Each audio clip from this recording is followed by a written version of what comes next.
Copa Libertadores ম্যাচে দুইজনের মৃত্যুর ঘটনায় চিলিতে বিরাজ করছে উত্তেজনা। তাই নিরাপত্তার স্বার্থে দেশটির দুই জনপ্রিয় ক্লাব কোলো কোলো ও ইউনিভার্সিদাদ দে চিলির মধ্যকার লড়াই স্থগিত করেছে কর্তৃপক্ষ। রোববার ইউনিভার্সিদাদের মাঠে হওয়ার কথা ছিল চিলির শীর্ষ লিগের ম্যাচটি। আগের দিন চিলির নিরাপত্তা মন্ত্রী লুইস কর্দেরো জানিয়েছেন, স্থানীয় পুলিশ ম্যাচটি এখন আয়োজন করাকে অনিরাপদ মনে করছে। শিয়া বাটার ও ভিটামিন ই সমৃদ্ধ lily glam beauty soap. Lily, always beautiful. কোলো কোলোর ঘরের মাঠে মনুমেন্টাল স্টেডিয়ামে গত বৃহস্পতিবার ঘটে এই মর্মান্তিক দুর্ঘটনা।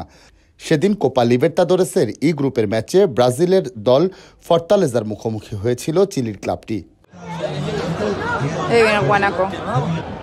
স্বাগতিক সমর্থকরা মাঠে প্রবেশের চেষ্টা করলে ভিড়ের ধাক্কায় স্টেডিয়ামের কাছের বেষ্টনীতে আঘাত পেয়ে মারা যান ১৩ বছর বয়সী এক কিশোর ও ১৮ বছর বয়সী এক কিশোরী। ওই মৃত্যুর প্রতিবাদে সেদিন ম্যাচের দ্বিতীয়ার্ধের সময় মাঠে নেমে যান কোলো কোলোর সমর্থকরা। তখন গোলশূন্য সমতায় ছিল ম্যাচ।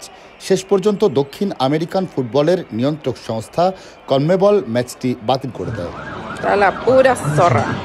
নিরাপত্তা ঝুঁকির কারণে গত জানুয়ারিতে কোলো কোলো ও ইউনিভার্সিদাদ দে চিলির সুপার কোপার ম্যাচও স্থগিত করা হয়।